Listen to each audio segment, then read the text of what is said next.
Hello साथियों, नमस्कार। एक ऑनलाइन क्लास में आपका हार्दिक स्वागत है। मैं अजय सर आप लोगों के बीच साथियों टीजीटी पीजीटी आर्ट यानी कला से संबंधित साथियों महत्वपूर्ण वीडियो प्रश्न लेके हैं, जिसमें हम लोग आज लगभग 45 क्वेश्चन देखेंगे साथियों। 45-48 क्वेश्चनों का जो बहुत ही महत्वपूर्ण होगा मुगल कालीन चित्रकला से। तो इसका हम लोग पार्ट 2 वीडियो देख चुके हैं, तो आज इसका देखेंगे साथियों। तो पार्ट 3 रहेगा। क्या रहेगा? पार्ट 3 रहेगा। कौन सा वीडियो रहेगा? पार्ट 3 रहेगा ना। तो कम से कम 45 से 48 क्वेश्चन है, जो कि बहुत ही महत्वपूर्ण है साथियों। तो सबसे पहले स्क्रीन पर जो आपके दिखाई दे रहा है पहला प्रश्न वो है, किस शासक के समय चित्रकला में औन्नति के लक्षण दिखाई देने लगे? कह रहा है कि कौन सा मुगल शासक था जिसके समय में औन्नति औन्नति के लक्षण चित्रकला में किसमें चित्रकला में दिखाई देने लगा था? औरंगजेब, अकबर, शाहजहां या जहांगीर? तो औन्नति के लक्षण पूछ रहा किसके समय में सबसे दिखाई देने लगा था साथियों?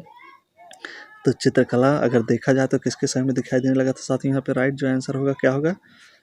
तो आपका होगा यहाँ पे शाहजहां के समय में ही जो चित्रकला था ये औन्नति पर जाना शुरू हुआ था, जो पूर्ण रूप से औरंगजेब के समय में एकदम खत्म हो गया चित्रकला न। चित्रकार औरंगजेब के समय में छोड़कर दरबार भागने लगे थे, तो शाहजहां के समय से ही औन्नति चालू हो गया था। मुगल काल के पतन के पश्चात 19वीं सदी के आरंभ में रूमी कलम, कौन सी कलम? रूमी कलम का प्रचलन कहाँ हुआ? लखनऊ में, नेपाल में, बिहार में, आगरा में? तो 103 देखिए, तो 103 का जो यहाँ पे राइट आंसर होगा क्या हो जाएगा आपका? तो रूमी कलम कहाँ का था? तो रूमी कलम जो थी लखनऊ की थी। मुगल कला पर किस यूरोपीय कलाकार का प्रभाव था? मुगल कला पर किस यूरोपीय कलाकार का प्रभाव था? दोसिये, लियोनार्डो विंची, पाउलो चल्लो या ड्यूरर पे? तो मुगल कला पर किस यूरोपीय कलाकार का प्रभाव दिखाई देता है साथियों? तो कौन था? पाउलो उचल्लो था। कौन था? पाउलो उचल्लो था जो मुगल कला पर इसका प्रभाव था। तो ये पश्चात कलाकार था पाउलो उचल्लो, मुगल काल पर इसका प्रभाव दिखाई देता है। मुगल चित्रकार मीर सैयद अली अधिकांशतः लघु चित्र मुगल सम्राट के संरक्षण में तैयार किए।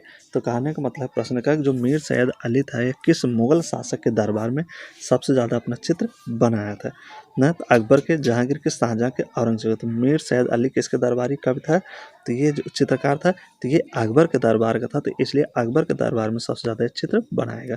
प्रांतीय मुगल शैली चित्रकला किसके शासनकाल में विकसित हुई? प्रांतीय जो मुगल शैली है ये चित्रकला किसके शासनकाल में विकसित हुई? प्रांतीय मुगल शैली बाबर के, अकबर के, शाहजहां के या औरंगजेब के? तो 106 पे देखिए, तो 106 का जो राइट आंसर यहाँ पे क्या हो जाएगा साथियों? प्रांतीय मुगल शैली चित्रकला किसके शासनकाल में विकसित हुई? तो 106 का जो राइट आंसर होगा क्या हो जाएगा यहाँ पे? यहाँ पे आपका हो जाएगा औरंगजेब के समय में। अगला है, कृष्णा लिफ्टिंग माउंट गोवर्धन किसकी चित्रकारी है? कृष्णा लिफ्टिंग माउंट गोवर्धन ना किसकी ये चित्रकारी? मिस्किन की है, जगन्नाथ की है, अबुल हसन की है, हाजी मदानी की है? तो कृष्णा लिफ्टिंग माउंट गोवर्धन तो किसके द्वारा बनाया गया चित्र साथियों? तो ये जो चित्र बनाया गया था ये मिस्किन के द्वारा बनाया गया था। कृष्णा लिफ्टिंग माउंट गोवर्धन मिस्किन के द्वारा। उस मुगल शासक का नाम बताइए जो एक फारसी दरबार से अपनी वापसी के समय श्रेष्ठ फारस चित्रकारों को भारत लाया ना। कौन सा मुगल शासक था जो फारस दरबार से वापसी करते समय श्रेष्ठ फारसी चित्रकारों को भारत लाया? तो कौन सा कलाकार? जहांगीर था, बाबर था, हुमायूं था या अकबर था? तो 108 नंबर देखें तो फारस यानी ईरान से संबंधित वापसी करते समय दो चित्रकारों को भारत किसने लाया था साथियों? तो हुमायूं था जो दो चित्रकारों को अपने साथ भारत लाया था ना, मीर सैयद अली और अब्दुल समद सिराजी, ऐसे दो चित्रकार थे। आगे है, चित्रकला का क्षेत्र निम्न में से किसके शासनकाल के दौरान अपने चरम तक पहुंचा? चित्रकला औरंगजेब, जहांगीर, अकबर या शाहजहां? चित्रकला का जो क्षेत्र था किसके समय अपने चरम तक पहुंचा? तो यहाँ पे 109 का जो राइट आंसर होगा क्या हो जाएगा? तो जहांगीर के समय में चित्रकला अपने उच्च कोट पर पहुंच चुका था चित्रकला। निम्न में से किसके शासनकाल में मुगल चित्रों में सोना और दरबार के दृश्यों का प्रयोग प्रचुर मात्रा में दिखाई देता है? निम्न में से किसके मुगल चित्रों में सोना और दरबार के दृश्यों का प्रयोग प्रचुर मात्रा में होता है? जहांगीर के, शाहजहां के, अकबर के या दारा सिकोह के? तो 110 के देखिए, तो 110 का जो राइट आंसर होगा क्या होगा यहाँ पे? 110 का जो राइट आंसर होगा यहाँ क्या हो जाएगा? यहाँ हो जाएगा आपका शाहजहां के समय में। अगला है आपका दरबारी चित्र किस मुगल शासक के समय से बनना प्रारंभ हुआ। कैसा चित्र? दरबारी चित्रकार मुगल शासक के समय में बनना प्रारंभ। जहांगीर के, बाबर के, हुमायूं के या औरंगजेब के। दरबारी चित्र पूछ रहा है। तो 111 के देखिए, तो जहांगीर के समय में ही दरबारी चित्र बनना इसमें से ऑप्शन में से शुरू हो गया था दरबारी चित्र। किस मुगल शहजादे ने एक चित्रधारा मुरक्का नादिरा बेगम को भेंट किया था। कौन सा मुगल शहजादा था जो मुरक्का किसका था? एल्बम को कहा, चित्रों का जो एल्बम होता है, नादिरा बेगम को भेंट किया था। तो शुजा, मुराद, दारसिको या सुलेमान शाह थे। तो कौन थे साथी जो एक मुरक्का एल्बम नादिरा बेगम को भेंट किए थे? तो दारा सिको थे। तो दारा सिको की पत्नी थी नादिरा बेग। दारा सिको ने अपनी पत्नी नादिरा बेगम को भेंट किया था। आखेट चित्र किसके समय में बनाए गए? आखेट चित्र जो है किसके समय बनाए गए? हुमायूं के, अकबर के, जहांगीर के या औरंगजेब के। तो 113 नंबर पर 113 का यहाँ राइट आंसर क्या आ जाएगा? जहांगीर। आखेट समिति यानी शिकार समिति जो चित्र बनाए गए थे वो जहांगीर के समय में बनाए गए थे। आखेट चित्र किसके समय बनाए गए? तो जहांगीर के समय में। जहांगीर के दरबार में पशु चित्रण में किसको उच्च स्थान प्राप्त था? तो किसकी बात कराए? जहांगीर के दरबार में पशु चित्रण में किसको उच्च स्थान प्राप्त था? दौलत को, मनोहर को, शंकर को या मधु को। तो 114 नंबर देखिए, तो किसे प्राप्त था? तो मनोहर। मनोहर जो था पशु चित्रकार में क्या था? निपुण था। और जो मंसूर था वो क्या था? पक्षी और पुष्प चित्रण के। तो कहीं कहीं पशुओं को भी उसने चित्र, जैसे नीलुल गाय चित्र उसी द्वारा ही बनाया गया, उसके द्वारा ही बनाया गया। तो ज़्यादा से ज़्यादा मंसूर जो था पक्षी और पुष्प के चित्र था। अगर पशु की बात, अकेले पशु की बात आता है तो वहाँ पे मनोहर हो जाएगा। जहांगीर के दरबार में पशु चित्रण में किसको उच्च स्थान प्राप्त था? तो रिपीट हो गया मनोहर। अगला है जहांगीर के दरबार में पक्षी चित्रण में किसको उच्च स्थान था? वो देखिए वहाँ पशु था, अब यहाँ पक्षी आ गया है। तो पक्षी में किस कौन जाएगा? तो उस्ताद मंसूर हो जाएगा। अगला है जहांगीर ने किस विदेशी राजदूत से अपने चित्रकारों की प्रशंसा करवाई? न जहांगीर ने किस विदेशी राजदूत से अपने चित्रों की प्रशंसा की? जेम्स फर्गुसन, जॉन या सर टॉमस रो। तो 106 का यहाँ पे जो राइट आंसर होगा क्या हो जाएगा साथियों? तो सर टॉमस रो हो जाएंगे। अगला है अकबर की चित्रशाला में किन चित्रकारों की अधिक संख्या थी? अकबर की जो चित्रशाला थी उनमें कैसे चित्रकारों की ज़्यादा संख्या, अधिक संख्या थी? हिंदू, मुसलमान, ईसाई या चीनी। तो किसकी संख्या ज़्यादा थी साथियों? तो 117 देखें तो 117 के यहाँ पे राइट हो जाएगा, हिंदू चित्रकारों की संख्या ज़्यादा थी। अगला है पालकी उठाने और दीवार पर लिखाई करना। पालकी उठाना और जो दीवार है उस पर लिखाई का कार्य करना कौन चित्रकार करता था? पालकी उठाता था, दीवार पे लिखता था। तो बसंत था, मधु था, तारा था या दसवंत था। तो 118 का राइट आंसर क्या आ जाएगा? दसवंत। दसवंत जो था जात का कहार था, ये पालकी उठाता था साथी और दीवार पे लिखता था। बाद में ही पागल होकर आत्महत्या कर लिया था दसवंत। किंग वल्चर ऑफ ग्रिफिन किसने चित्र किया? किंग वल्चर ऑफ ग्रिफिन किसने बनाया? मंसूर, बसाउन, बिहजात, मीर सैयद अली। तो ना तो 119 पे किसने बनाया साथियों? तो ये किंग वल्चर, तो मंसूर ने ही किंग वल्चर ऑफ ग्रिफिन बनाया था। मुगल चित्रकला में व्यक्ति चित्रण को किस नाम से जाना जाता है? जो मुगल चित्रकला है उसमें व्यक्ति चित्र को किस नाम से? लघु चित्र, भित्ति चित्र, सविया या पटचित्र। तो व्यक्ति चित्र को मुगल काल में सविया कहा जाता था, जैसे प्रोट्रेट, रूप चित्र। मोहम्मद फखरुल्लाह खान किसके राज दरबार के मुख्य कलाकार थे? मोहम्मद फखरुल्लाह खान किसके दरबार के मुख्य कलाकार? हुमायूं के, अकबर के, शाहजहां के या जहांगीर के थे? 121 के देखिए तो राइट आंसर क्या बन जाएगा? तो शाहजहां के समय के मोहम्मद फखरुल्लाह चित्रकार थे। निम्नलिखित में से कौन मुगल राज दरबार का महिला चित्रकार है? न इसमें से कौन सा मुगल राज दरबार का एक महिला चित्रकार है? कौन है? राजिया बेगम है, नूरजहां है, साइफा बानो है या तालत है। तो 122 में देखिए तो यहाँ कौन हो जाएंगे महिला चित्रकार? साइफा बानो। अगला निम्नलिखित में से कौन मुगल राज दरबार की महिला चित्रकार थी? तो साइफा बानो थी। अगला है किस सम्राट के काल को भारतीय चित्रकारी के स्वर्ण काल के रूप में जाना जाता है? कौन सा सम्राट था जिसके काल को भारतीय चित्रकारी के स्वर्ण काल के रूप में जाना? अकबर, शाहजहां, औरंगजेब या जहांगीर। न तो भारतीय चित्रकारी के स्वर्ण काल के रूप में जाना जाता है। तो 123 देखिए तो किसको इसका शासन हो जाएगा, तो जहांगीर के शासनकाल को स्वर्णकाल के नाम से जाना जाता है।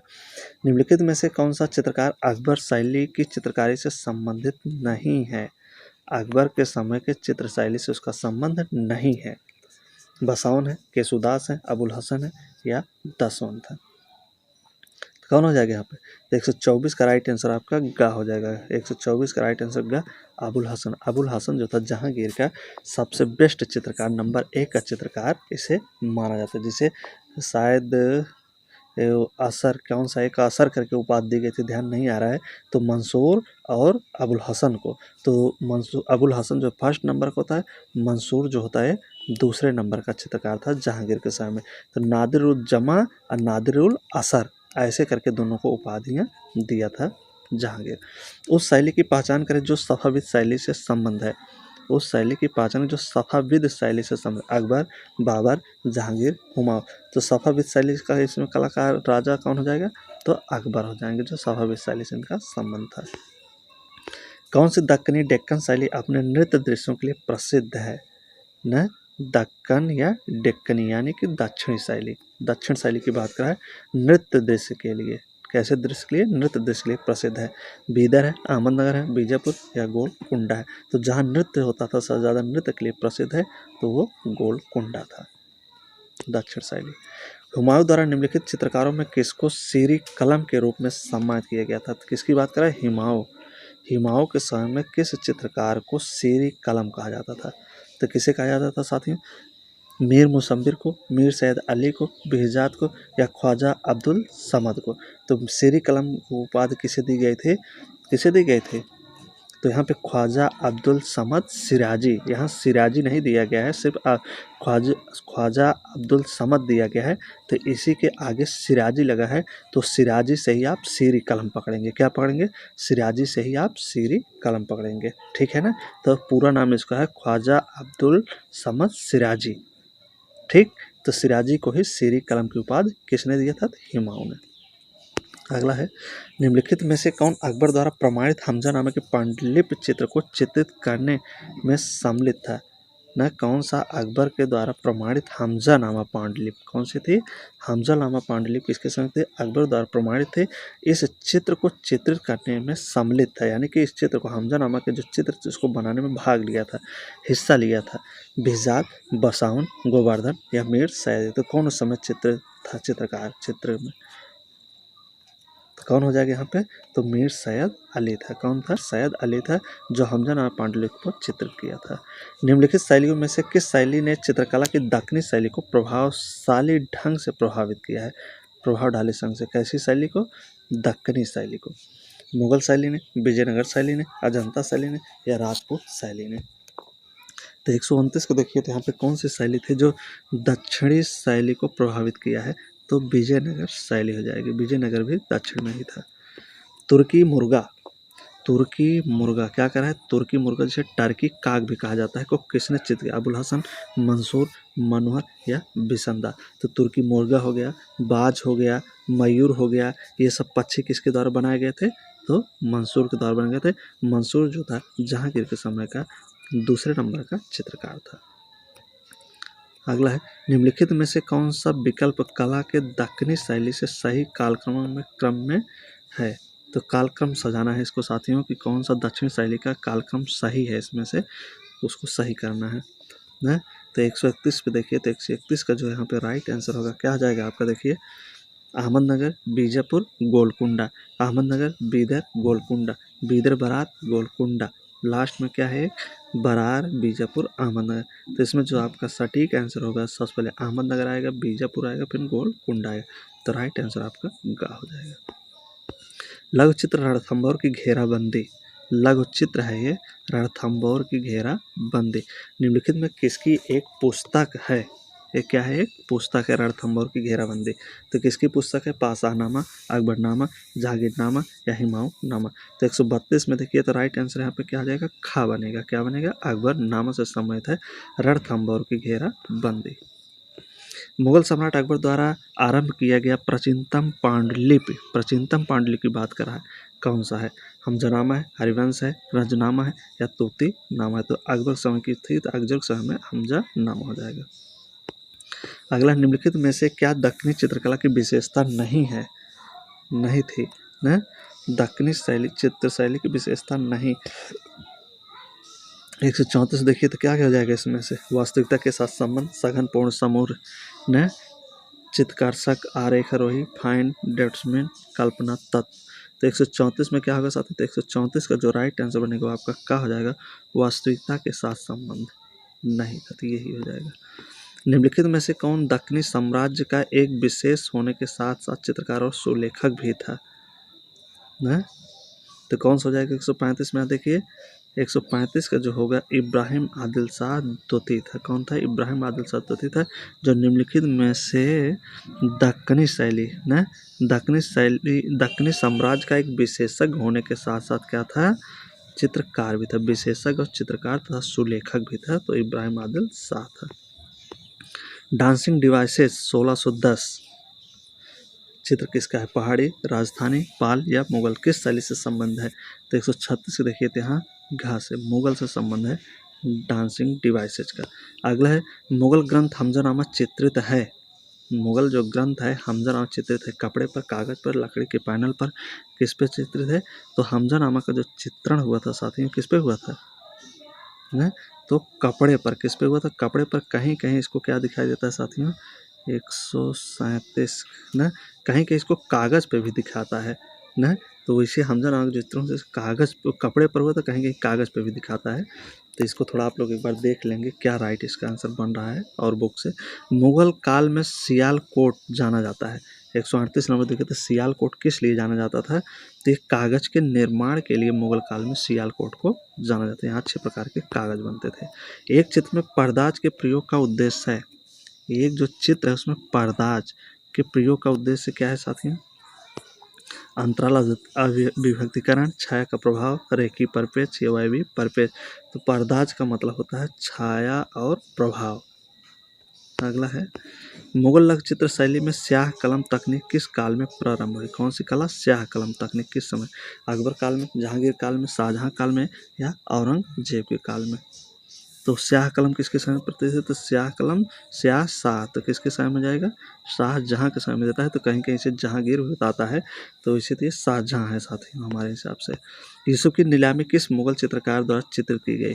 यूसुफ की नीलामी किस मुगल चित्रकार द्वारा चित्रित की? अबुल हसन, फारिकुल्ला, अकारिजा या सुसख? तो 141 में देखिए तो किसके द्वारा की गई थी? तो फकीर उल्ला द्वारा। अगला, राष्ट्रीय संग्रहालय नई दिल्ली में सुरक्षित ईसा मसीह का जन्म कागज पर टेम्परा किसके शासनकाल में निर्मित हुआ? राष्ट्रीय संग्रहालय नई दिल्ली में सुरक्षित ईसा मसीह का जन्म कागज पर टेम्परा किसके शासनकाल में निर्मित हुआ? 142 देखिए तो राइट आंसर क्या आ जाएगा यहाँ पे? घा हो जाएगा। क्या हो जाएगा? घा, मोहम्मद शाह के द्वारा। अगला है, मुगल बादशाह मोहम्मद शाह कालीन चित्र मदर मेरी एवं शिशु ईसा कागज पर टेम्परा कहाँ सुरक्षित है? तो राष्ट्रीय संग्रहालय नई दिल्ली, राष्ट्रीय आधुनिक कला संग्रहालय नई दिल्ली या भारत कला भवन वाराणसी, इलाहाबाद संग्रहालय प्रयागराज। तो 143 का देखिए तो यहाँ पे राइट आंसर क्या आ जाएगा आपका? तो यहाँ पे जो होगा का होगा, राष्ट्रीय संग्रहालय नई दिल्ली में सुरक्षित है। अगला है, दक्कन का मुगल और दक्कनी मिश्रित चित्र शैली का सुंदर उदाहरण शाहबाज खान कब्बो हुक्का पीते हुए, क्या पीते हुए? हुक्का पीते हुए। शाहजहां न शाहबाज खान कम्बो हुक्का पीते हुए 1730 से 50 कागज पर टेम्परा किस काल का है? तो 44 नंबर देखिए, अकबर, जहांगीर, शाहजहां, औरंगजेब किसके समय हुक्का पीते हुए चित्र है? तो ये हो जाएगा आपका औरंगजेब के समय का। राष्ट्रीय संग्रहालय नई दिल्ली में सुरक्षित पक्षियों को पैगंबर को फल अर्पित करते हुए फरिश्ते 1730-50 कागज पर टेम्परा न। तो 145 देखिए तो कहाँ का हो जाएगा ये 145 का? तो ये हो जाएगा आपका कुरनूल दक्कन का हो जाएगा। अगला है, संगीत का आनंद लेते हुए औरंगजेब का पौत्र बेदार बख्त, कौन था? बेदार बख्त और दक्कन का गवर्नर गोलकुंडा 1700 ईस्वी में चित्र कहाँ सुरक्षित है? तो 146 में कहाँ हो जाएगा साथी ये? तो ये आपका हो जाएगा राष्ट्रीय संग्रहालय नई दिल्ली में सुरक्षित है। अगला है, और ये रहे आज के आखिरी और लास्ट क्वेश्चन। उम्मीद है कि सारे प्रश्न आप लोगों को समझ में आएंगे, अच्छे लगेंगे। साथ में वीडियो एक बार 2 बार जरूर देखिए। वीडियो देखने से आपके पूरे जो डाउट होंगे, जो प्रश्न होंगे, आपको अच्छी तरीके से याद हो जाएंगे, तैयार हो जाएंगे। तो बहुत बहुत धन्यवाद साथियों, वीडियो को लाइक करने के लिए, कमेंट करने के लिए और अपने दोस्तों को शेयर करने के लिए। बहुत बहुत धन्यवाद।